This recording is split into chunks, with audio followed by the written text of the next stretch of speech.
Ethan, you're a dud with a fried magical core. Do you really think you're worthy of marrying me, Claire Sterling? An icy voice sliced through the fog in my head. I blinked, my eyes snapping open to a floor of polished green marble, so reflective I could see my own stunned face. A sharp pain shot through my knees. I was kneeling, standing over me. A girl in a pristine white dress stared down, her eyes filled with a disgust so pure it was almost impressive. I blinked again. A torrent of memories, none of them mine, flooded my brain like a corrupted data transfer. Ethelgard, a world of cultivators and magic. Arranged marriage to the Sterling family. Fried magical core. And today was the official calling off the engagement ceremony. I got transmigrated, and I'm the loser fiancé. I cursed silently. The last thing I remembered was debugging a critical server issue for my company until 3 in the morning. How the hell did I wake up as the resident punching bag in a fantasy world? I glanced around. The grand hall was lined with elders in ornate robes, their gazes stabbing into me, some with pity, most with open scorn. On the main throne sat Arthur Sterling, the family patriarch, his face a thundercloud as he watched the drama unfold. "Don't play dumb, Ethan," Claire snapped, her eyebrows forming a sharp V. A formal-looking document, the marriage contract, burst into ash in her hand. "I, Claire Sterling, am officially breaking our engagement. From this day forward, we have nothing to do with each other." According to the memory dump, the original owner of this body was a magical washout, a pawn his family had used to secure an alliance with the powerful Sterlings. Faced with this public humiliation, his heart had apparently just given out, which I guess is where I came in. Classic jilted fiancé opening scene. I muttered under my breath, a bitter smile on my lips. But just then, ding, host has detected a moment of profound personal humiliation. The Apex Slacker system is now activated. System motto: lay low, level up, laugh all the way to the bank. The more you slack, the better the rewards. I almost choked. The Apex Slacker system? That had to be the least inspiring name for a magical power-up in history. Newbie quest issued. Quest: tearfully deliver the classic comeback line. What goes around comes around, but you must secretly change around to downtown reward. Typo aura. For the next 30 days, all enemies will misremember your name. I nearly burst out laughing. What kind of messed up quest was this? Intentionally flubbing a line? But looking at Claire's cold expression and the jeering crowd, I took a deep breath. What did I have to lose? I was already at rock bottom. A little more embarrassment wouldn't kill me. Slowly, I pushed myself to my feet, forcing a look of tragic fury onto my face. My voice trembled with manufactured emotion. "Claire Sterling, I, Ethan Vance, will remember the shame of this day. What goes around comes downtown." The hall fell dead silent. You could have heard a pin drop. Claire's brow furrowed. Downtown. A portly elder next to her stared blankly for a second, then let out a loud snort. Did the boy just say downtown? A wave of laughter erupted through the hall. A few of the younger disciples were doubled over, one of them slapping his thigh. "Hey, Ethan, did you learn your idioms from a tourist map?" Claire's lips curled into a sneer. "You can't even deliver a proper threat. You really think you can change your fate? Pathetic." On the outside, I looked devastated. On the inside, I was ecstatic. Quest complete. Ding. Congratulations, host. You've acquired the typo aura. For the next 30 days, your enemies will frequently get your name wrong. Expect to be called Ian, Evan, Nathan, etc. Well, I guess it's a plus for security, I thought, trying to console myself. Better they hunt for the wrong guy than the right one. After the farcical engagement breaking, I was reassigned to menial labor in the Sterling family's alchemy lab. In this world, the equation was simple. Useless fiancé by arrangement equals free manual labor. My days now consisted of stoking fires, scrubbing potion vials, and getting screamed at by the lab's head alchemist. "You idiot! The temperature is off again. Can't even handle a simple task. No wonder Lady Claire dumped you. You don't get dinner until every one of these cauldrons is spotless." I nod meekly, but inside, my programmer's brain was screaming. Their alchemy was like trying to code with a hammer and chisel. Temperature control was based on feel, ingredients were tossed in randomly, and their success rate was abysmal. "System, got a welcome package for me?" I asked mentally when no one was looking. Ding. In light of the host's excellent performance, you are awarded one copy of the Ethelgard Codex, a hacker's guide to cultivation. This codex documents all known loopholes, errors, and inefficiencies in the magical systems of this world. My eyes lit up. This was a cultivation guide for debugging. I eagerly started flipping through the mental pages and immediately spotted problems in their alchemy formulas. Spirit Gathering Pill, Fire Bloom, and Frost Lotus have conflicting properties. Introduce them with a 30-second delay to prevent energy degradation. Mind Focus Draft. Optimal brewing temperature is 215 degrees Celsius, not the traditional when the aroma is strongest. Foundation Elixir. Ingredient ratio should be 3 to 5 to 2, not the common 1 to 1 to 1, to maximize absorption. This is just algorithm optimization for potion making. I was thrilled. Finding bugs and streamlining processes was my entire career. The moment the head alchemist left for a meeting, I put my theory to the test. I decided to brew the simplest spirit gathering pill. Using a magical thermometer the system provided, I precisely controlled the flame. I followed the optimized ingredient order to the second. 2 hours later, a batch of shimmering, translucent pills was ready. The aroma was so rich that disciples training outside the lab were drawn to the scent. This batch of spirit-gathering pills. The head alchemist, who had returned, stared into the cauldron with wide eyes. Inside were 12 perfectly round, jade-like orbs. They're all flawless quality. I scratched my head, feigning confusion. Maybe the flame was just right today. He eyed me suspiciously, but couldn't fathom how a magical dud could produce such a perfect batch. He finally chalked it up to a fluke. Beginner's luck. Do it again tomorrow. If you can't replicate this quality, you'll be scrubbing floors for a month. I quickly agreed, but inside I was beaming. This hacker's guide was the real deal. That evening, I snuck off to the woods behind the manor to practice a sword-fighting manual the system had gifted me. Basic Swordplay, Programmer's Edition. When I read the first principle, I almost choked. If enemy attacks, dodge, L strike, enemy. Is this a sword technique or a piece of code? I muttered, half crying, half laughing. But as I practiced, I was shocked to find it was incredibly effective. Every move was stripped down to pure efficiency. No flashy, useless flourishes. It was the physical embodiment of a programmer's desire for clean, functional code. I was just getting into it when a new system notification popped up. Ding. Host is detected focusing too intensely on training. Risk of leveling up without being a slacker is high. Penalty protocol initiated. What? Before I could react, the wooden practice sword in my hand began to glow with a brilliant golden light. A line of text materialized along the blade. Immortal Slayer Blade, Youth Edition, made in China. To make things worse, the system had apparently equipped me with an invisible amplifier. My next mumbled thought echoed through the entire backwoods. Man, I suck at this. The sound bounced between the hills. I suck at this. Suck at this. At this. Not far away, a few sterling disciples who were meditating shot to their feet, looking around in confusion. Who was that? That voice. Was that one of the masters being humble? Let's go check it out. I stared at the glowing Youth Edition sword in my hand, then at the figures hurrying in my direction. I wanted to cry. System, you call this an Apex slacker system? This is a supreme sabotage system. Ding. Host is detected slandering the system. Penalty. The next time you try to act cool, your background music will be automatically set to maximum volume. I just stood there, speechless. So much for keeping a low profile. The next morning in the alchemy lab, I was secretly inserting a thermometer into a cauldron. According to page 73 of the Hacker's Guide, the optimal temperature for a foundation elixir is 228 degrees, maintained for exactly 45 minutes. I mumbled, adjusting the magical flame. Suddenly, frantic footsteps echoed outside. Ethan, get out here now. The head alchemist, Mr. Henderson, burst in and grabbed my sleeve. The Grandmaster's old wound is acting up.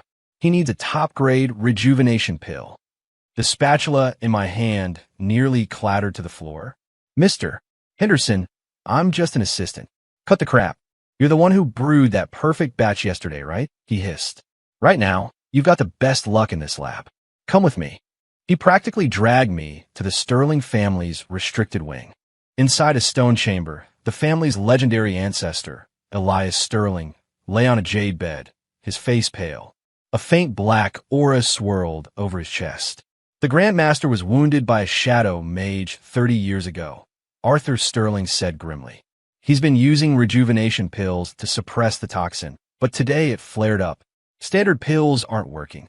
I covertly used the system to scan the old man. Ding! Target is afflicted with shadow rot toxin. Standard treatment options. 1. Expulsion via the spiritual energy of a transcendent level cultivator. Currently unavailable. Point 2. A 9 Souls Revival Elixir. Ingredients are exceedingly rare. Point 3. System recommendation. Alleviate symptoms with menthol and manage pain with ibuprofen. I blinked. Is this system for real? Ethan, do you have any ideas? Arthur Sterling's desperate voice cut through my thoughts. Every eye in the room locked onto me. Sweat beaded on my forehead. Then, an idea sparked. I have an old family recipe. A special pill. It might be worth a try. I fumbled in the small pouch at my waist and finally pulled out a small vial. Inside was a pill I had concocted the night before from the system's modern medicine starter pack. My own special blend of a high-powered Alka-Seltzer tablet and some crushed mints. This pill is called, the mint-infused rejuvenation pill, I said, forcing myself to hand it over. Please, have the Grandmaster try it. Elias Sterling took the pill, his expression skeptical. A moment later, his eyes widened and he shot upright. Amazing. This pill has the refreshing aroma of mint, and the pain in my chest is gone. The room erupted in gasps. Arthur Sterling grabbed my shoulders, his eyes wild with relief. My boy, you truly have hidden depths. I gave a weak laugh. Just lucky, I guess. However, Elias Sterling frowned suddenly. Why does my mouth taste like toothpaste? Sweat dripped down my back. Well, mint is also known for its breath-freshening properties. 3 days later, I was promoted to the position of consulting alchemist for the Sterling family. No more scrubbing cauldrons for me. System, I've got to get some credit for laying low this time, right? I asked, feeling pretty pleased with myself. Ding. Host has been detected engaging in quietly getting ahead behavior. Reward. Swordflight optimization module. A chunk of information downloaded directly into my brain. Traditional swordflight incantation. Sword to me. Inefficient, 73% success rate. Optimized incantation. Uber for swords. 99% success rate. Supports automatic navigation. What the hell? I almost bit my tongue.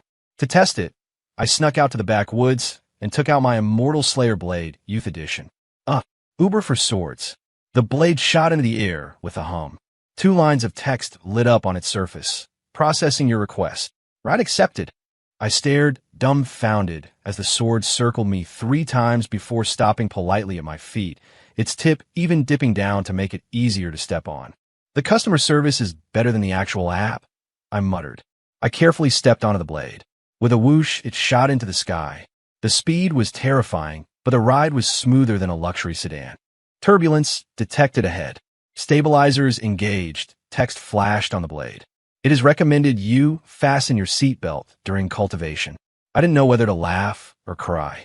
Was this a magical sword or a self-driving car? Just as I was starting to enjoy myself, a sharp voice cut through the air. Who dares trespass in the Sterling family's restricted airspace? A silver sword shot towards me. Standing on it was a girl in white, her robes fluttering in the wind. It was Claire. A jolt of panic shot through me. My sword immediately sensed it. Passenger anxiety detected. Activating emergency evasive maneuvers. Wait, don't evade. It was too late. The sword swerved violently and shot directly at Claire like a heat-seeking missile. Ethan. Claire's face paled as she recognized me. How are you flying a? Look out. Just as we were about to collide, my sword executed a sharp, impossible turn. The tail of my blade smacked the side of her sword with a loud clang. Claire was knocked off balance, tumbling towards the ground. On pure instinct, I reached out and grabbed. R.I.P. I caught her, but not how I intended. I had a fistful of her expensive silk outer robe, which had torn clean off. Time seemed to freeze. Claire landed in my arms, wearing only a thin white underrobe. I stood there on my flying sword, holding her jacket like an idiot, my entire body rigid. I can explain. Claire's face went from white to red, then to a dangerous shade of purple. Ethan, Vance, passenger is in mortal danger. Immediate extraction is advised, my sword helpfully suggested. Shut up. Running now would be suicide. I screamed internally. Claire had already summoned her primary sword, its tip aimed directly at my throat. What was that twisted technique you just used? And how did you suddenly learn alchemy? Talk. Thinking fast, I blurted out, It's all part of a method I developed. I call it scientific cultivation. Scientific cultivation? She paused, confused. Yes, exactly. I scrambled to elaborate. It's about applying rigorous logic to magical principles. For example, the incantations for sword flight can be optimized for efficiency. As I was talking, I noticed the corner of a book peeking out from her belt. The title read, The Immortal's Forbidden Kiss. The air froze again. Claire followed my gaze, and her face flushed crimson. That's not. I didn't take you for a romance novel enthusiast, Lady Claire. I couldn't help but tease. Shut up. She hastily shoved the book back into her robes. If you tell anyone about this, I'll... Ding. Host is in danger. Quest. Say the most badass line in the most cowardly tone. Reward. The skill 100% chance to catch blades. I close my eyes. This stupid system is actively trying to get me killed. 3 days later was the Sterling family's annual tournament. I tried to call in sick, but the system issued a stark warning. Evading a quest will trigger the public flash mob dance penalty. I dragged myself to the arena. First match, Ethan Vance versus Caleb Sterling. Caleb, one of Claire's arrogant cousins, sneered at me. Heard you got lucky recently. Too bad luck doesn't matter in the face of true power. I forfeit, I said flatly. The crowd gasped. Warning, quest incomplete. The system shrieked in my head. Sighing, I raised my voice and added, is what a loser would say. Every single one of you here is trash. Empowered by the system, my voice boomed across the entire arena. Hundreds of furious glares locked onto me. Caleb's face turned purple with rage. You're dead. He summoned his sword and launched it at me in a move called Sun-Piercing Comet, aimed straight for my throat. I squeezed my eyes shut, bracing for the end. Clang! The pain never came. I opened my eyes. My hands were pressed together in a prayer-like gesture, perfectly sandwiching the razor-sharp tip of Caleb's sword. You caught it with your bare hands. Caleb stammered, his jaw on the floor. The entire arena was silent. I was just as stunned as he was. Whoa, this thing actually works? Ding. Quest complete. Bonus reward. Passive skill, enemy attacks will always miss. On a high platform, Grandmaster Elias Sterling shot to his feet. This boy, he has such talent. Arthur Sterling stroked his chin thoughtfully. It seems we have all misjudged him. Only Claire was gritting her teeth. That bastard is definitely up to something. After the tournament, I was granted the unprecedented privilege of accessing the Sterling archives. As I passed a dusty, secluded shelf, the system pinged. Important item detected. A geography of Ethelgard. Special note, Grey Peak Reach does, in fact, exist. It is located in the continent's far north and is the site of an ancient battlefield. I froze, my mind flashing back to my botched line about fortunes changing. What goes around comes downtown. Wait, my line was 30 years uptown, 30 years. Upstate, the American equivalent of the original Chinese line. The joke was that upstate and uptown weren't opposites. But what if upstate here was Grey Peak Reach? Wait a minute. Did I accidentally predict a real place with a hidden meaning? Just as I reached for the book, a cold voice came from behind me. Ethan, we need to talk. The candlelight in the archives flickered, casting shifting shadows on Claire's face. That book, it's not what you think, she said, biting her lip and twisting the hem of her sleeve. I leaned against the bookshelf, fighting back a grin. And what do I think? It's perfectly normal for the great Lady Claire to enjoy a good romance novel. It's not a normal novel, she stamped her foot, then lowered her voice to a fierce whisper. It's my training journal. I raised an eyebrow. Using the Immortal's Forbidden Kiss as a cover? That's actually pretty clever. Her face turned the color of a ripe tomato. She whipped out her sword and, with a sharp thunk, pinned it into the bookshelf right next to my ear. If you laugh one more time, I'll... Ding. Host's life is in danger. Temporary skill. 100% chance to catch a scabbard has been activated. My hand shot out, moving on its own, and neatly snatched the scabbard she was about to sheath her sword in. We both froze. You. Claire stared, wide-eyed. What kind of move was that? Thinking on my feet, I said, it's a self-developed technique. Scientific defensive arts, based on probability and ergonomics. Nonsense. She yanked the scabbard back, but with too much force. The book tucked in her belt fell to the floor with a thwop. It fell open, and I caught a glimpse of the text. Sword Insights. Infusing spiritual energy 3 inches from the tip can enhance piercing power. Note, when executing Rainbow Comet Strike, the hips must rotate 15 degrees to the left. It really was a training manual. Claire scrambled to pick it up, her voice barely a whisper. The Sterling family forbids women from practicing the advanced sword arts. I have to study in secret. Suddenly, it all clicked into place. In this male-dominated world of cultivators, Claire had to maintain the image of an aloof ice queen while secretly pretending to be a love-struck teenager just to pursue her passion. So that's why you freaked out the other day. You were afraid I discovered you were training in secret. She looked down, her silence a confirmation. I can teach you, I said suddenly. What? She looked up, startled. The scientific cultivation method, I said with a grin. For instance, that Rainbow Comet Strike you wrote about. According to the principles of parabolic motion, a hip rotation of 18 degrees would actually be more effective. She looked at me, half skeptical, half intrigued. Why would you help me? Well, I scratched my head. Let's just call an apology for ripping your jacket. You. She reached for her sword again, but froze as we heard footsteps outside. Someone's coming. She grabbed my arm and pulled me into a hidden alcove behind a bookshelf. The space was tiny. We were pressed together so closely I could smell the faint, sweet scent of osmanthus in her hair. Mr. Henderson, are you sure that kid came to the archives? It was Caleb's voice. I'm positive. Henderson replied, his tone oily. The Grandmaster has taken a liking to him. We need to find out what his secret is. The footsteps grew closer. Claire held her breath, her hand unconsciously tightening on my arm. System, got an invisibility spell? I pleaded internally. Ding. Host is currently pinned against the wall by a girl state, triggering special reward. Reduced presence buff, 50% effectiveness. Note, this effect is only active during close proximity contact with a member of the opposite sex. I groaned inwardly. What a pervy buff. But incredibly, Henderson and Caleb walked right past our hiding spot without noticing a thing. Strange, I could have sworn I sent someone. Caleb muttered as they walked away. Once they were gone, Claire let out a long breath, only then realizing our faces were inches apart. She jumped back as if electrocuted, bumping her head on the shelf. What? What spell did you just use? I gave her a mysterious smile.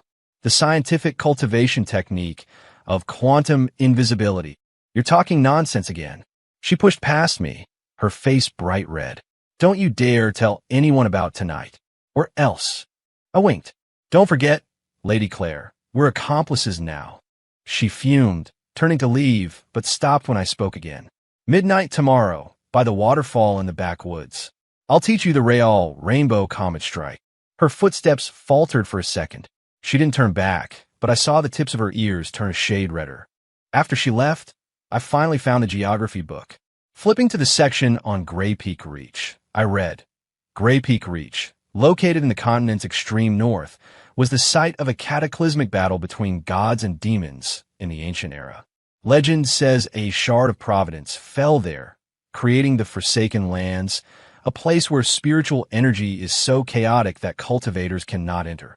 In the margin, a handwritten note read, 30 years ago, Grandmaster Elias Sterling led an expedition to these lands. He was the sole survivor. Shard of Providence. I murmured, System, does this have anything to do with you? The system was quiet for a few seconds, a rare occurrence. Then, a notification popped up. Ding! Main quest line triggered. Quest. Place in the top 10 at the Intersect Spirit Gala in 3 months. Reward. A detailed map of the Grey Peak Reach ruins. I almost threw the book across the room. A Spirit Gala? It's a freaking beauty pageant. System, are you serious? No. This year's gala is co-ed. Contestants will be judged on the intensity of their aura of grace. That's just a fancy way of saying a magic power contest. I raged. I'm a total newbie. What am I supposed to do there? Refusing the quest will trigger the penalty. A glowing LED sign reading, "I'm the prettiest," will be affixed to your forehead for 1 month. I sighed. I was starting to think this system was just a high-tech troll. The next night, at midnight, I was waiting by the waterfall. Claire was already there, bathed in moonlight. She'd swapped her dress for a practical training outfit, her hair tied back in a high ponytail. She looked less like a noble lady and more like a warrior. "I was beginning to think you wouldn't show," she said, leaning on her sword. I smiled and took out my Immortal Slayer Blade, Youth Edition. "Let's get started. Show me your Rainbow Comet Strike." She took a deep breath and leaped into the air. Her sword cut a beautiful arc, a rainbow of light slicing toward the waterfall. Boom! Water exploded everywhere, but I noticed her sword strike was off by a few inches at the last second. "Your hip rotation angle is insufficient," I said, pulling out a strange metal device. "This is a protractor. Try it again." Claire gave the bizarre tool a skeptical look, but did as I said. "Hold. Right there, rotate 18 degrees left." The sword flashed again. This time, the beam of energy split the waterfall perfectly in two, carving a deep gash in the rock face behind it. It actually worked. She stared at her sword in disbelief. I brandished the protractor proudly. The beauty of scientific cultivation is its precision. For the next 2 hours, I used a variety of scientific instruments to help her fine-tune her swordplay. I used a decibel meter to measure the sonic boom of her slashes, to gauge power output, and a light spectrum analyzer to optimize her spiritual energy wavelength. "Where did you get all these artifacts?" she finally asked. "Family heirlooms," I lied smoothly. "By the way, have you heard of the Intersect Spirit Gala?" Her expression turned strange. "Why are you asking about that?" "Just curious. It's a grand event hosted by the 5 major sects. It's a beauty pageant on the surface, but it's really a stage for each sect to show off its power," she said, wiping her blade. "The winner this year is said to gain access to the Whispering Moon Grotto for a month of intensive training." A thought struck me. Does the Whispering Moon Grotto have anything to do with Grey Peak Reach? She shot me a surprised look. "How did you know?" "The grotto is the only safe area on the outskirts of Grey Peak Reach." She lowered her voice. "Rumor has it that's where the Grandmaster was wounded 30 years ago." Suddenly, a system alarm blared in my head. "Warning. Hostile surveillance detected. Location. 3 o'clock, 50 yards away." I whipped my head around just in time to see a glint of metal in the bushes. "Look out." I instinctively tackled Claire to the ground. A poison crossbow bolt whistled past my cheek and embedded itself deep in the tree behind us. "Who's there?" Claire was on her feet, sword drawn. The bushes rustled, and a dark figure fled into the night. I only caught a flash of a silver token at their waist, the insignia of a Sterling family retainer. "Were they after you or me?" I asked, wiping a trickle of blood from my cheek. Claire's face was grim. "I suspect they were after both of us." On the walk back, we were silent. Just before we parted ways, Claire suddenly asked, "Ethan, why do you want to compete in the Spirit Gala?" "Huh, I never said I." "Don't play dumb," she scoffed. "You specifically asked about Grey Peak Reach and the grotto. You're planning something." I threw my hands up in surrender. "If I told you I was being forced to, would you believe me?" "Whatever your reasons are." Claire looked me straight in the eye. "We can work together. I'll help you get a spot in the competition, and you continue to teach me your scientific cultivation." In the moonlight, her eyes shone like stars. On an impulse, I held out my hand. "Deal." Our hands met in the air. At that exact moment, ding, host has entered into an agreement with a member of the opposite sex. Special reward. Telepathic link, buff, effect. When both parties are within 10 meters of each other, they can communicate mentally. Before I could process it, Claire's voice echoed directly inside my skull. "What was that sound?" We both jumped, snatching our hands back. "You You heard that too? Claire asked, her eyes wide with confusion. I managed a dry laugh. I guess you could call it a meeting of the minds. Claire's face flushed. Pervert, she snapped, then turned and ran. I looked up at the moon and sighed. System, you really just love to stir the pot, don't you? Head up, chest out, stomach in. In the Sterling family training grounds, the etiquette coach's cane snapped against my back. The Spirit Gala is not a martial arts tournament. It requires poise, grace, assidistialoha. The old woman's spittle flew as she lectured. Look at you. You stand like a sack of potatoes. You can't even do a simple, graceful gesture. I held a pose called Immortal Points the Way with the enthusiasm of a condemned man. Ever since the family announced that Claire and I would be their representatives, I'd been shoved into this celestial beauty crash course. System, is this your idea of laying low? I moaned internally. Ding. Host is being forced into the spotlight. Compensation reward. Beauty filter aura level 1. Effect. When standing still, you will automatically assume your most flattering 45-degree angle to any observer. I wanted to scream. What am I supposed to do with this useless aura? Ethan, focus. Claire's voice came from nearby. She was practicing a graceful movement technique called rippling steps, her form so elegant that a crowd of disciples had gathered to watch. Since our deal, we'd maintained a cordial but distant relationship in public, but frequently chatted using our new telepathic link, though it still made Claire blush every time. Senior Ethan, it's time to practice your captivating glance, a junior disciple said, blushing as she handed me a bronze mirror. I stared into the mirror and forced a smile that looked more like a grimace. Wrong. The coach's cane struck again. It should be like this. She demonstrated, spinning around and flashing a coquettish smile that wrinkled her ancient face into a terrifying mask. Several disciples stumbled backward in horror. System, help me. Ding. Host's aesthetic sensibilities have suffered a critical blow. Emergency aid. Granting Mona Lisa smile muscle memory. I felt the muscles in my face shift on their own. My lips curved into a subtle, enigmatic smile. On instinct, I turned and glanced over my shoulder. Clang. The mirror fell from the junior disciple's hands. Wow. Senior Ethan's smile, just now. It was so charming. Even Claire paused her practice to stare for a moment. When did this guy learn a move like that? She thought, her voice echoing in my head. In the shade of a nearby tree, Caleb watched with a scowl. What a phony. After the torturous training, I dragged myself back to my quarters. The moment I pushed the door open, I felt something was wrong. The teacup on the table had been moved an inch. The folds in the bed curtains were different. Someone was in here. I scanned the room, and under my pillow, I found a note. The day of the gala will be the day of your death. The Silver Serpent. Silver Serpent? I frowned. System, can you run a search on that name? Searching database. Silver Serpent, an elite covert unit of the Sterling family, specializing in secret assassinations. Records indicate they accompanied Grandmaster Elias to Grey Peak Reach 30 years ago. A chill went down my spine.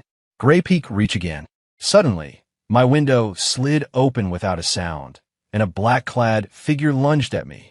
I instinctively dodged, and the Immortal Slayer blade, Youth Edition, popped out of my sleeve, just barely blocking the assassin's dagger. The assassin seemed surprised that I'd blocked the attack and hesitated for a fraction of a second. I seized the opportunity, activating my 100% chance to catch Blade's skill. I grabbed their wrist with one hand and tore off their mask with the other. Mr. Henderson. His face was contorted with fury. You shouldn't have been asking about Grey Peak Reach, boy. A silver needle shot out from his other sleeve. In the nick of time, the door was blasted off its hinges by a wave of sword energy. Claire charged in. Ethan. Her sword deflected the needle. Seeing he was outnumbered, Henderson threw down a smoke bomb and vanished into the night. How did you get here? I asked, coughing. Claire sheathed her sword. I sensed you were in danger. She tapped her temple, indicating our telepathic link. Thanks. I handed her the note. It seems someone really doesn't want me going to the gala. Claire's face paled as she read it. The Silver Serpents. That's the Grandmaster's personal guard. We looked at each other, the same terrifying thought occurring to both of us. The Grandmaster doesn't want anyone to know what really happened at Grey Peak Reach 30 years ago. The next morning, I showed up to training with dark circles under my eyes. Claire and I had stayed up half the night discussing the situation. We decided to play along. If our enemies wanted to stop me from competing, then I would not only compete, but I would win spectacularly. System, got any instant beauty hacks? Ding. Host request acknowledged. Recommended solutions. 1. Hyaluronic acid sigil. Use spiritual energy to simulate a dermal filler effect. Point 2. Spiritual energy perm. Permanently alter hair structure. Point 3. Beauty filter formation. Create an optical illusion field around the body. My eyes lit up. This is just magical plastic surgery. I immediately tried the hyaluronic acid sigil. Following the system's instructions, I channeled energy into my fingertips and traced a complex pattern on my face. Ow! A sharp, stinging sensation, and my cheekbones started to puff up like I was having an allergic reaction. Ethan, Claire, who had just arrived, stared at me. What happened to your face? I grabbed a mirror. My face wasn't filled. It looked like I tried to swallow a beehive. System, what went wrong? Warning, spiritual energy injection overload, suggesting acupressure to release. Senior Ethan, a group of female disciples ran over. Your skin looks so plump and radiant. What's your secret? Thinking fast, I said, it's a special technique. The spiritual rejuvenation art. Only people with a specific constitution can practice it. They dispersed, disappointed. Only Claire remained, a smirk on her face. What kind of weirdness are you up to now? I sighed and explained the situation through our mental link. So, you're planning to win a beauty pageant with these bizarre tricks? She thought, barely suppressing her laughter. They're not tricks, they're science. I corrected her. For example, the spiritual energy perm simply uses focused energy to rearrange the hydrogen bonds in your hair. She had no idea what I was talking about, but seeing how serious I was, she sighed. Do you need my help? Half an hour later, my new look was complete. So, how is it? I asked nervously. Claire handed me a mirror, trying not to laugh. It's very unique. I looked like a poodle that had stuck its paw in a light socket. My hair was a mass of ridiculous curls, and the tips actually shimmered with a faint light. System, this isn't what you advertised. Friendly reminder. Host spiritual energy has a fire affinity. It is recommended to temper with a water-based spiritual energy for a sleeker look. Just as I was about to try again, a commotion erupted at the edge of the training grounds. Caleb and his cronies were marching toward us. Ethan, what dark arts did you use to bewitch Lady Claire? Caleb pointed his sword at me. I challenge you to a duel. Claire frowned. Caleb, Don't worry, Lady Claire, Caleb said righteously. I've known this guy was bad news from the start. All this so-called scientific cultivation is just demonic sorcery. I sighed. Caleb, I was really just... Save it. He attacked without warning. A slash of sword energy aimed right at my face. I instinctively tried to activate my blade-catching skill, but this time, bang! The slash curved in midair and slammed into a stone pillar 10 feet to my left. Ding! Passive skill enemy attacks will always miss has been triggered. Caleb froze. Then his face contorted in rage. See? I told you he uses tricks. He began chanting, summoning his primary sword. Stop! Claire drew her own sword and stood in front of me. Caleb, this has gone too far. Lady Claire. Caleb's face was a mask of betrayal. You're protecting this outsider over me. The crowd of onlookers grew, murmuring amongst themselves. I knew this wouldn't end quietly. Caleb, I said, stepping forward and gently moving Claire behind me. Since you doubt my abilities, how about we make a bet? Bet on what? Our placement in the Spirit Gala, I said with a small smile. If I don't make the top 10, I will leave the Sterling family forever. But if I do, then I'll give you the secret manual for my glacial blade technique. Caleb sneered. Not that it matters. You have no chance of winning. Are you insane? The gala is full of prodigies. Claire's frantic voice sounded in my head. I gave her a confident look. Don't worry. I have science on my side. That night, my room was filled with bizarre scientific cultivation instruments. This spectrometer can analyze spiritual energy wavelengths, helping us tune our auras to the most aesthetically pleasing frequencies, I explained to Claire, pointing at a crystal disc.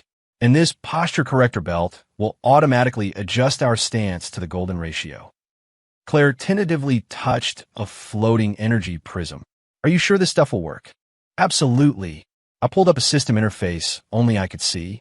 According to my data, the spiritual auras of past gala winners all resonate between 480 and 520 nanometers. All we have to do is... I was cut off by a soft click from outside the window. We both went rigid.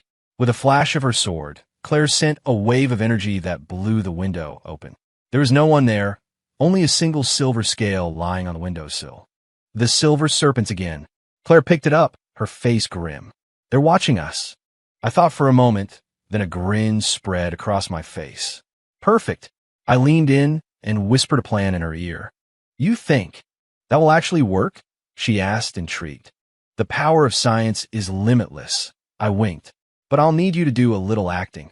A few moments later, a furious argument erupted from my room.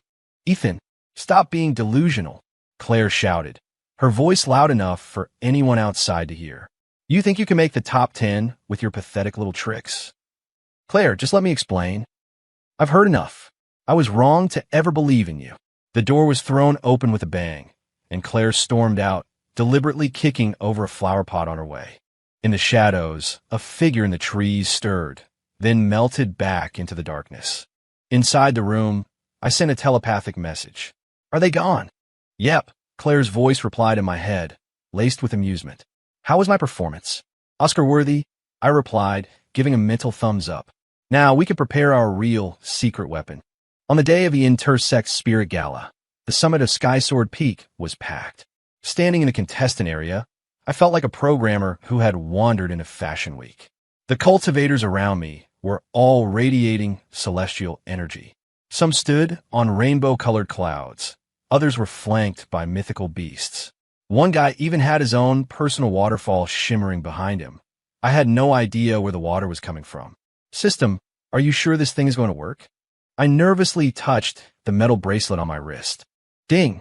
Holographic battle robe is operating normally. Current power, 100%. Special effects library loaded. Starlight Cascade / Phoenix Rebirth / Sword Chi Overdrive. Claire moved closer.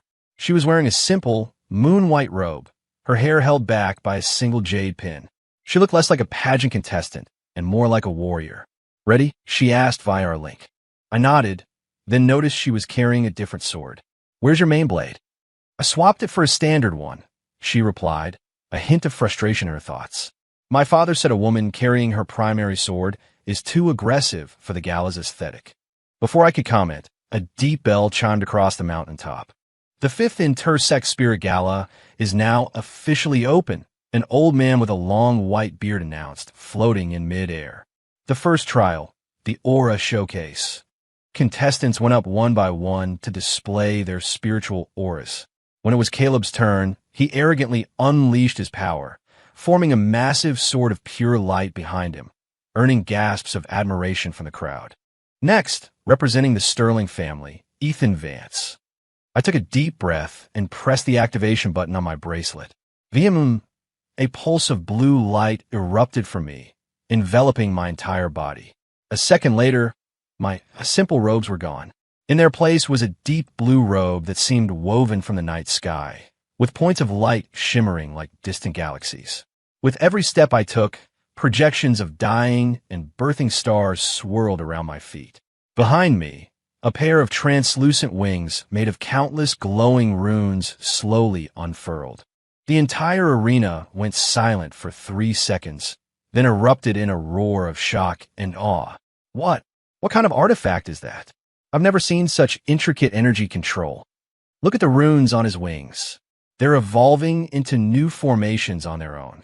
On the judges' platform, several masters stood up for a better look. The guy with the personal waterfall looked like he wanted to crawl into a hole. His little trickle looked like a leaky faucet compared to my cosmic light show. Scientific cultivation, first form, genesis of the cosmos. I snapped my fingers. The runes on my wings reassembled, forming a swirling galaxy that wrapped around my body. In reality, it was just the system's holographic projector synced with a pre-recorded energy signature. But to these cultivators, it looked like I was wielding the power of creation. System, what's our power level? 65%. Warning. Abnormal energy. Scan detected. Source. Judge's platform. Far left. The elder in the black robes. He glanced over. A grim-faced old man was staring at me intently, and in his hand, he was pinching a single silver scale. One of the silver serpents. My heart skipped a beat, but I kept a calm expression as I finished my display. As I walked off stage, Claire's voice entered my mind. That's Master Morian of the Shadow Veil sect. He's said to be an old acquaintance of my family's grandmaster. I filed the name away. The secrets of Grey Peak reach ran deeper than I'd imagined. After the first trial, I easily made it into the top 10. Caleb just barely scraped by 9th place. Don't get cocky, he hissed, blocking my path in a rest area. The next trial is a talent showcase. Your little light show won't. He was interrupted by a cheerful voice. Senior Ethan, your display was breathtaking. A girl in a yellow dress ran up to me, her eyes sparkling. I'm Felicia Hayes from the Jade Maiden sect. Could you teach me how you controlled all those runes? Caleb's face darkened. Felicia was last year's runner-up and incredibly popular. Well, it's a bit complicated. I started to spin a lie, but suddenly felt a sharp sting in my hand. The teacup Felicia had just handed me was poisoned. Ding! Spirit-locking powder detected. Effect temporarily seals all spiritual energy. I accidentally fumbled the cup, spilling the tea on the ground. Oh, clumsy me. So sorry. A flicker of surprise crossed Felicia's face before she smiled again. It's no problem. I can get you another. That won't be necessary. Claire appeared at my side, taking my arm. We have something to discuss. Excuse us. Once we were out of earshot, she whispered, the Jade Maiden sect is closely allied with the Shadow Veil sect. She was likely sent by Morian. I nodded, then a thought occurred to me. Wait, how is the performance order for the second trial decided? By drawing lots. Why? I think the lots are rigged, I said, my eyes narrowing. If I'm right, I'll be scheduled to go. For the second trial, performing first, Ethan Vance of the Sterling family, the announcer's voice boomed. Claire gasped. They're trying to catch you off guard. But I just smiled. This works perfectly for me. Standing on the stage, I could feel hundreds of skeptical eyes on me. Going first was a major disadvantage, with no one to compare against. But I was prepared. Honorable masters, esteemed guests, the talent I wish to present today is, I paused for dramatic effect, scientific alchemy. A wave of murmurs and scoffs went through the crowd. Alchemy wasn't exactly a talent, and besides, there wasn't a single cauldron on the stage. Unfazed, I placed a flat metal disc on the floor.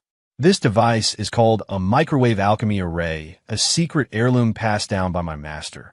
It was actually just a system-provided heating element combined with a holographic projector, but in this world, the more confusing something looked, the more powerful it seemed.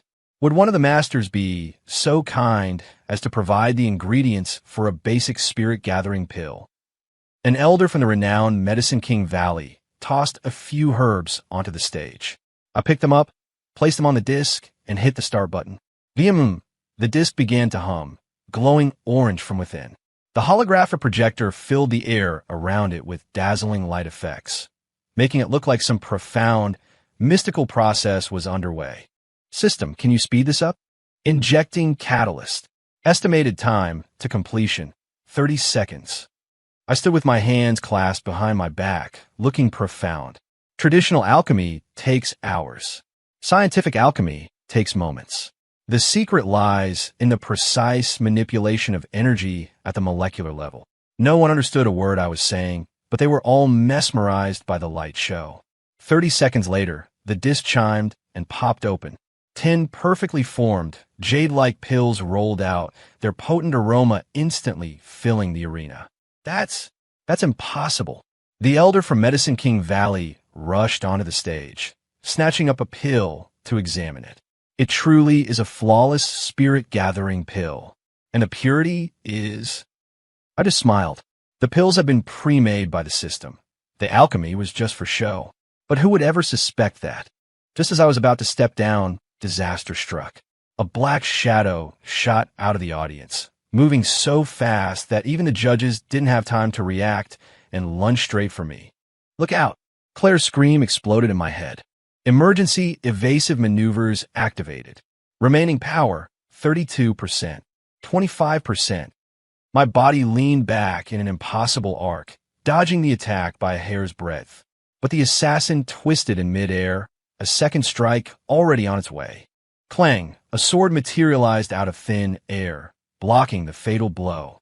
I looked up to see Claire, standing on her own flying sword, its tip pointed at the black-clad assassin.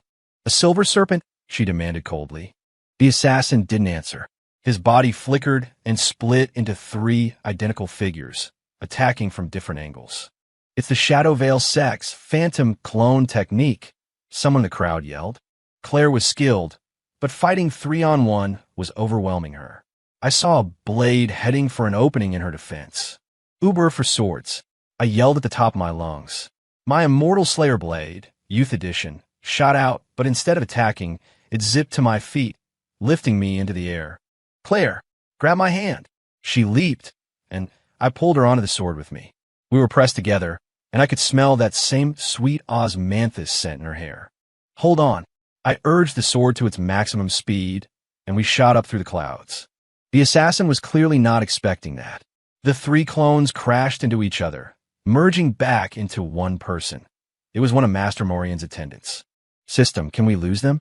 "Activating holographic decoy mode is recommended. Warning, power at 15%. I gritted my teeth and slammed the red button on my bracelet. Dozens of holographic images of me and Claire shot off in every direction, while the real us used the cloud cover to dive back toward the mountain. By the time we landed in the woods behind the peak, the holographic system finally died, my fancy robes reverting to simple cloth. "Phew, safe for now," I gasped, only then realizing Claire was still clinging to my waist. Our eyes met. The air suddenly felt very charged. Thanks," she stammered, quickly letting go, a faint blush on her cheeks. I cleared my throat. "Why would Morian try to kill me?" "He wasn't trying to kill you. He was trying to capture you," she said, straightening her robes. "All his moves were non-lethal. I think he's after your scientific cultivation method." A cold dread washed over me. If they found out about the system. "We have to get back," Claire said, looking toward the main peak. "Leaving the arena like that could get us disqualified." "Wait," I stopped her. "Do you think this attack is connected to Grey Peak Reach?" She paused. "Morian, he was also on the expedition with the Grandmaster 30 years ago." We looked at each other, a silent understanding passing between us. We had to see this competition through to the end. When we returned to the arena, the second trial was over. To our astonishment, the judges announced that I had been advanced directly to the final round. Due to the unprecedented interruption, the committee has decided that contestant Ethan Vance's display was sufficient proof of his extraordinary talent, the announcer declared. The final round, the Trial of the Heart, will be held tomorrow. Caleb stalked over, his face livid. "Don't celebrate yet. The Trial of the Heart forces you to face your inner demons, your little tricks." "Caleb," I said, my voice suddenly serious, "do you know why my scientific cultivation is so effective?" He was taken aback. "Why?" "Because the spirit of science is to seek the truth and dare to explore the unknown," I said, patting his shoulder. "I suggest you try reading a book sometime." With that, I turned and walked away, leaving him trembling with rage. Claire caught up to me, a slight smile playing on her lips. "You enjoyed that, didn't you?" Of course, I sent back. A scientific smackdown is the most satisfying kind. That night, I was in my room preparing for the Trial of the Heart when I heard a soft tap on my window. I opened it to find an unexpected visitor, Felicia Hayes. "Senior Ethan, I came to apologize," she said, her head bowed. "That tea, I didn't know it was poisoned." I remained wary. "Who put you up to it?" "Master Morian. He said if I helped him, he would tell me where my parents are." She looked up, her eyes filled with tears. 30 years ago, they went with Grandmaster Sterling to Grey Peak Reach, and they never came back. Another connection to Grey Peak Reach. "Why are you telling me this?" "Because..." She bit her lip. "I overheard Master Morian. They've tampered with tomorrow's trial.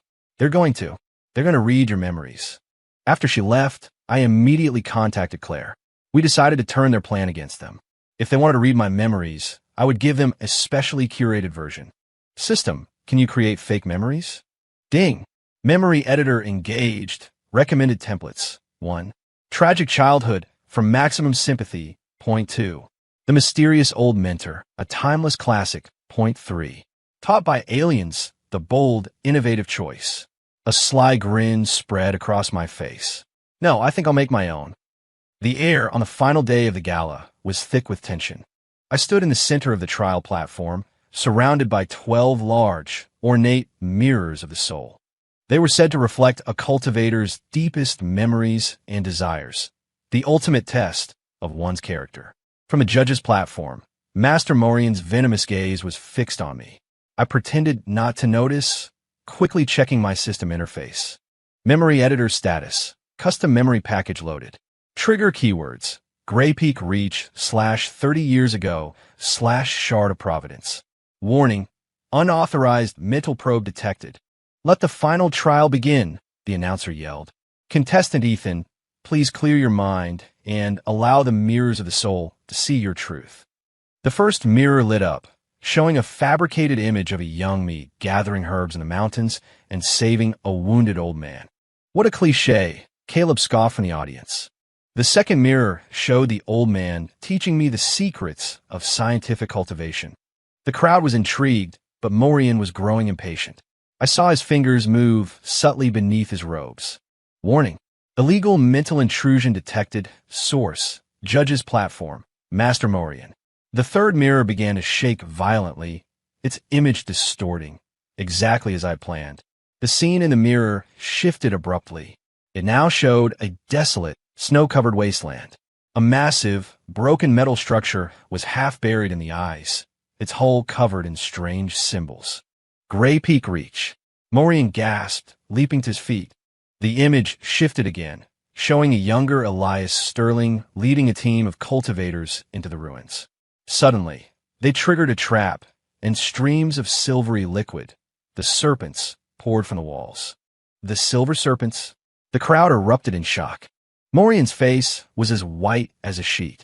Enough, he roared, shooting a blast of dark energy at the mirror. But it was too late. The image showed a younger Morian, deep inside the ruins, secretly pocketing a glowing metal cube.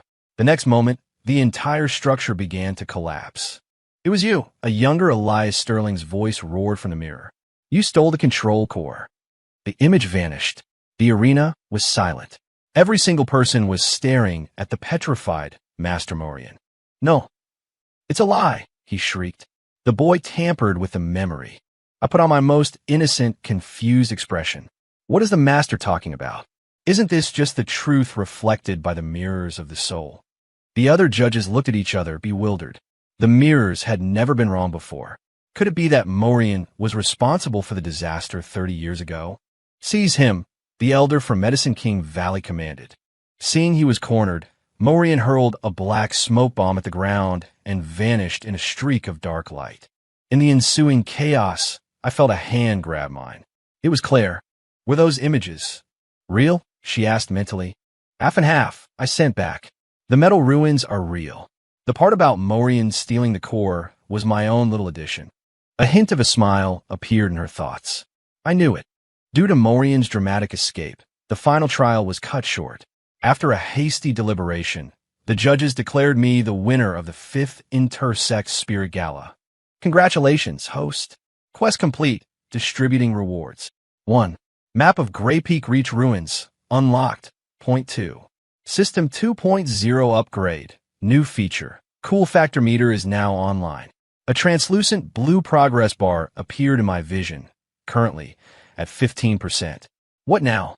Cool Factor meter explained. Host's low-key actions will accumulate energy. When the meter is full, host can voluntarily trigger justified swag mode. Excessive showing off will deplete the meter. So you're at Sunder's system? I thought, completely exasperated. On the carriage ride back, Claire was examining the champion's prize, a jade tablet carved with intricate patterns. So this is the key to the Whispering Moon Grotto, she said, holding it up to the light.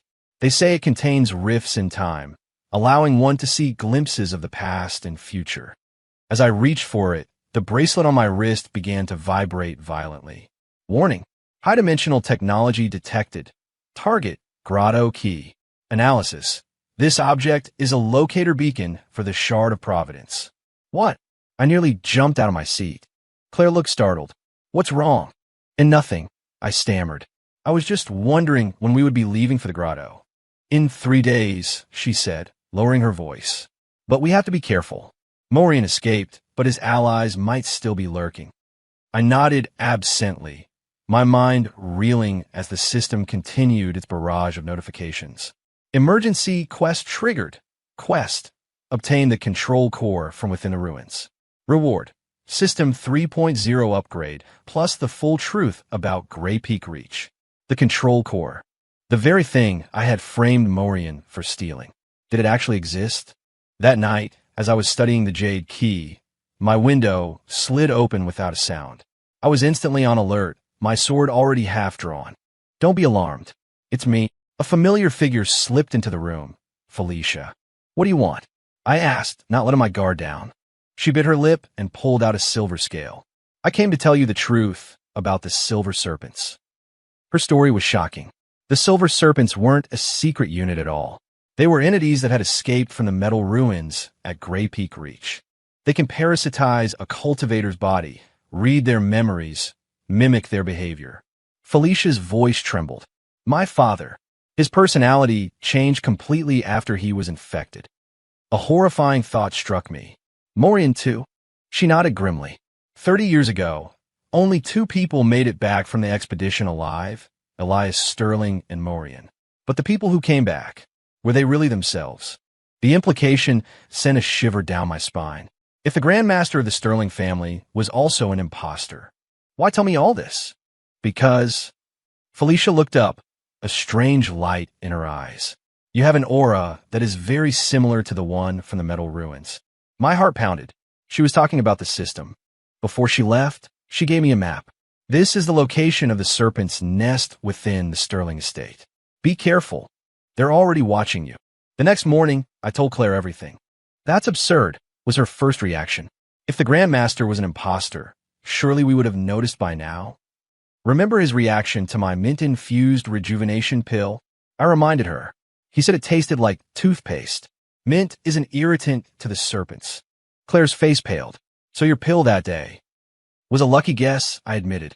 But thinking back, the system's recommendation of menthol was probably deliberate. We decided to proceed with our trip to the Whispering Moon Grotto, but with extra precautions.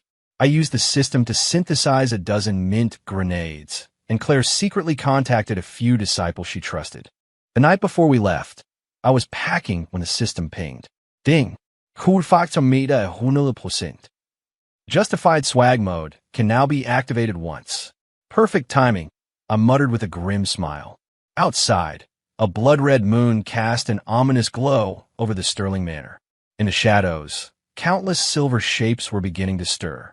At dawn, Claire and I stood before the entrance to the Whispering Moon Grotto, a giant, shimmering mirror of water suspended in midair at the edge of cliff. Remember, the flow of time inside is different, Claire said, checking her gear. Don't touch anything you don't have to.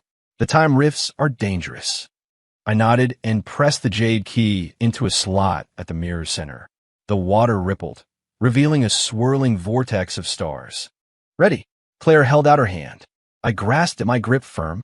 Scientific cultivation, ready to roll. We leaped through the mirror and were swallowed by the light. When I found my footing again, the sight before me made my jaw drop. We were in a frozen wasteland, battered by a blizzard. In the distance, the colossal, half-buried wreck of what looked like a crashed starship loomed against the gray sky. This isn't the Whispering Moon Grotto. Claire gasped. We've been teleported to Grey Peak Reach. Even stranger, we could see a team of cultivators trudging through the snow toward the wreck. The man leading them was a young Elias Sterling. System. What's going on? Warning. High-level temporal distortion detected. Hypothesis. The Grotto Key was programmed to teleport users to the site of the disaster 30 years in the past. So the time rifts in the grotto are actually gateways to the past. I whispered, stunned. I looked closer at the expedition team and spotted a young Morian, as well as a man and a woman I didn't recognize. The man carried an alchemist's pack, and the woman wore the crest of the Jade Maiden sect. Is that Felicia's parents? Claire breathed. The team was already entering the wreck. Claire and I exchanged a look and silently followed them. The ship's interior was vast, a maze of metallic corridors covered in symbols we didn't recognize. Blue arcs of electricity occasionally jumped between the walls. This writing, Claire touched a symbol on the wall. I've never seen anything like it. But I had. It was English and mathematical equations. One panel even had the words Quantum Core Control System etched onto it. This isn't a magical ruin. I murmured. It's a crashed ship from a high-tech civilization. A shout from up ahead drew our attention. We hurried forward to see Elias's team standing in a circular chamber.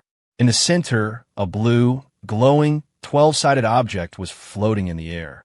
The Shard of Providence, a young Morian exclaimed, reaching for it. Don't touch it, Elias barked. It could be dangerous. Felicia's father, the team's alchemist, stepped forward to perform a detection spell. The moment his energy touched the object, the entire chamber began to shake violently. Warning: quantum energy cascade detected. Immediate evacuation recommended. Too late. I pulled Claire behind a thick metal pillar, just as the dodecahedron exploded with blinding blue light. Silvery liquid metal began to ooze from the walls, lunging at the cultivators like a pack of wolves. Arg! One of the men was enveloped by the liquid and vanished. Seconds later, a perfect replica of him stepped out of the silver ooze, its eyes a cold, metallic silver. The silver serpents, Claire whispered in horror. In the chaos, Morian made a grab for the floating object. Elias intercepted him with his sword. Stop! Are you trying to get us all killed? As they fought, the dodecahedron was knocked aside by a stray blast of energy and landed right near our hiding spot. Is that the control core the system mentioned? Confirmed. Quantum control core. Function: interdimensional communication and energy regulation. Warning: core is critically damaged. Only basic functions remain. Claire watched the desperate battle in the chamber. We have to do something. An idea struck me. System, can you interface with the core? Attempting connection. Connection established. Accessing log files. A series of holographic images filled the air in front of us. A massive starship encountering a black hole. An emergency dimensional jump gone wrong. The ship crashing on this planet. The survivors discovering that the spiritual energy here was a unique form of quantum field. Them creating silver serpent nanobots to gather energy for repairs. The nanobots going rogue. I get it now, I breathe. The silver serpents are out-of-control nanites. They parasitize cultivators to study and harness their spiritual energy. The final log entry showed the ship's main AI ejecting the core and leaving a final message.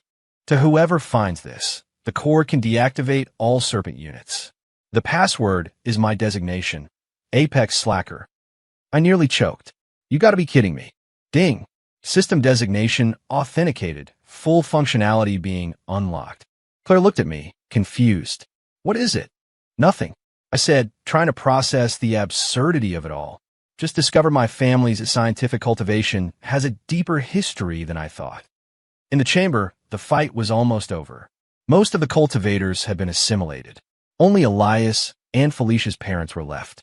We have to save them, Claire urged. We can't change history, I said, looking at the log files. The records show only Elias and Morian made out. Just then, Felicia's father made a desperate run for the control core. I found a way to shut them down. No. I tried to shout, but it was too late. A wave of silver nanites washed over him. His wife screamed and charged the nanites, only to be consumed as well. Elias seized the opportunity, grabbing the stunned Morian. Go! They sprinted for the exit.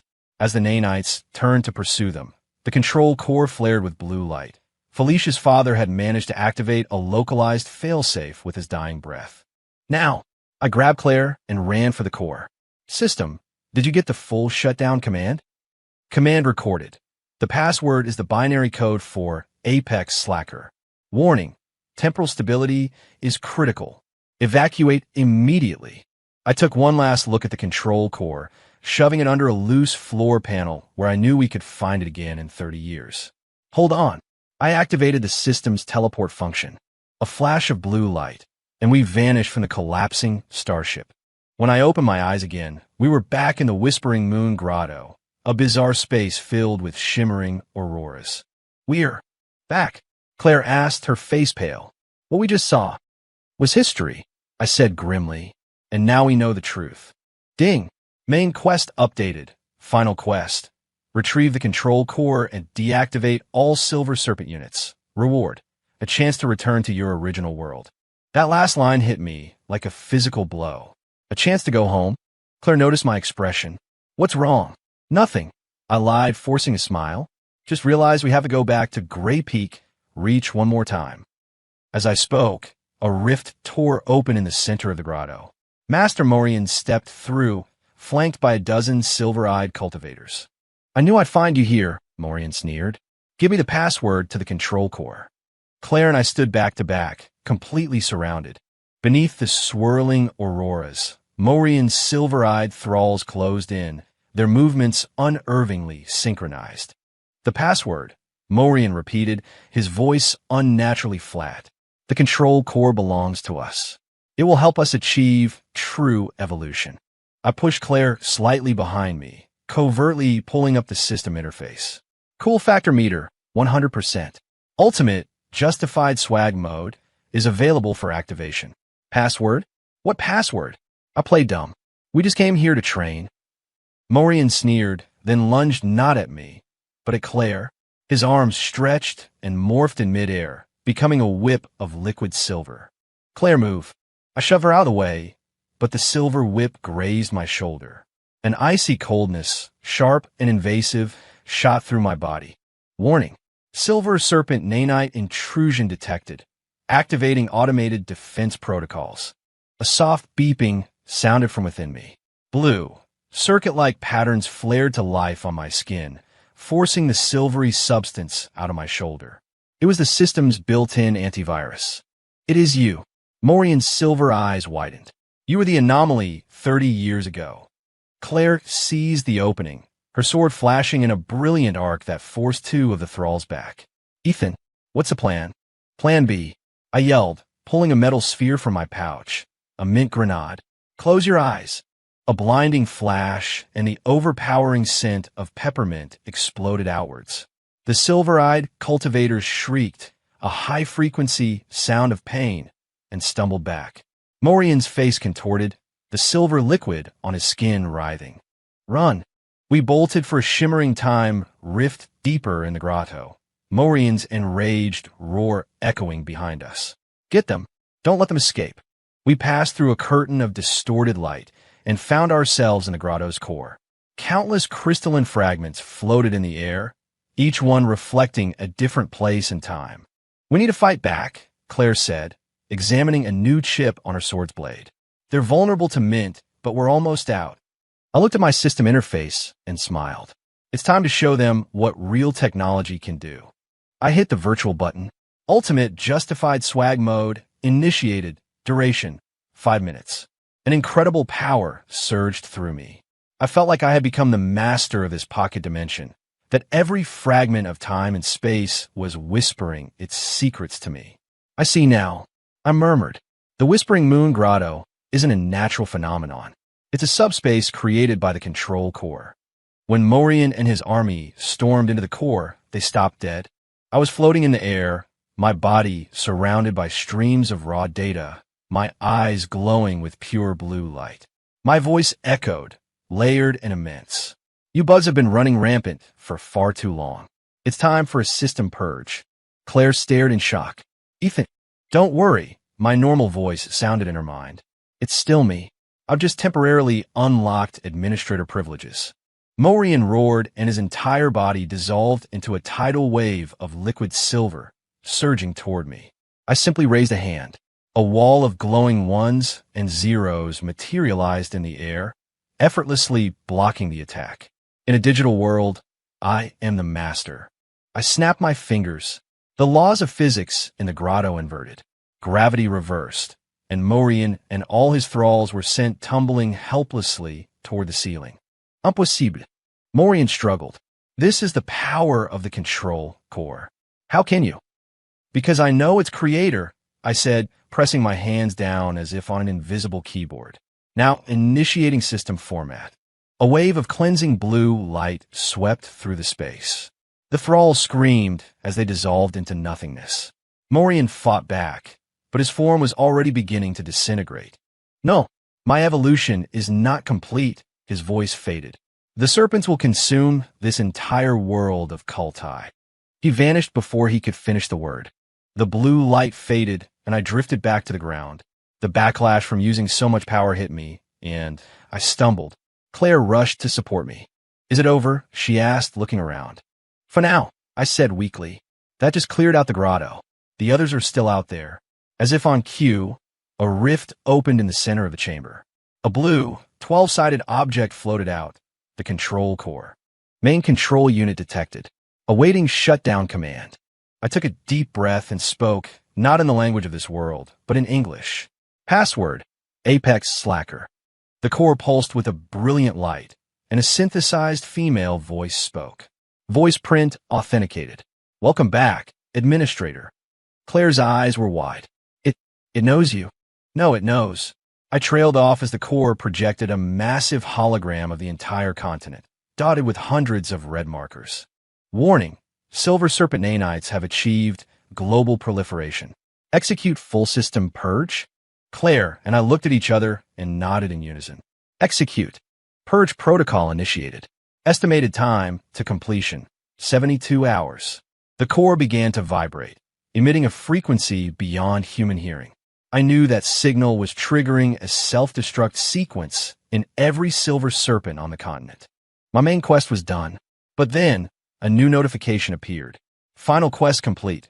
Reward unlocked. Wormhole to original world now open. Please make your choice within 60 seconds. A shimmering blue vortex materialized in front of me.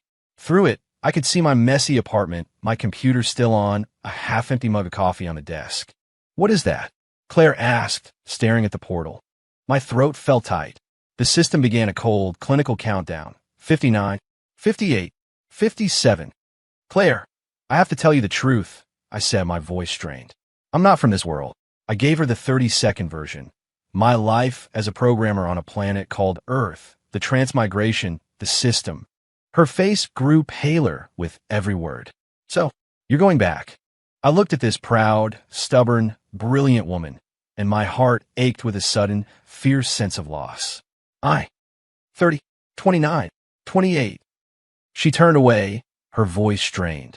Then you should go. This was never your world to begin with. But I could see the hand she held her sword with was trembling. 15, 14, 13. A crazy idea sparked in my mind. System, can I bring someone with me? Theoretically possible, but the target will lose all cultivated power. 5, 4, 3. Claire, I said, holding out my hand. Do you want to come see my world? We don't have flying swords, but we have airplanes. We don't have alchemy, but we have molecular gastronomy. She turned back, her eyes shining with unshed tears. You absolute idiot. 1, 0. In a final second before the vortex collapsed, I felt a warm hand slip into mine. Earth, my apartment. So, this is a computer? Claire poked tentatively at my monitor. What kind of spells can it cast? Mostly it casts work deadlines and video games, I said, scratching my head. From the kitchen, the microwave beeped. The magic iron box is screaming. Claire yelped, instinctively reaching for a sword that wasn't there. I couldn't help but laugh. That's the microwave. It heats food. I handed her a cup. Try this. I guarantee you've never had anything like it. She took a cautious sip of the bubble tea, and her eyes lit up. This is delicious. It's sweeter than any celestial dew. Watching her explore my world with a childlike wonder, I felt a profound sense of peace. Suddenly, my computer screen flickered to life on its own. A single line of text appeared. Quantum signal detected. New quest. Popularize the principles of scientific cultivation on Earth. Reward. 2 interdimensional travel passes. Claire and I looked at each other, and a slow grin spread across both our faces. Looks like our adventure isn't over yet, I said, raising my cup. Scientific cultivation. Ready to roll? She replied with a mischievous wink. Our plastic cups clinked together. End.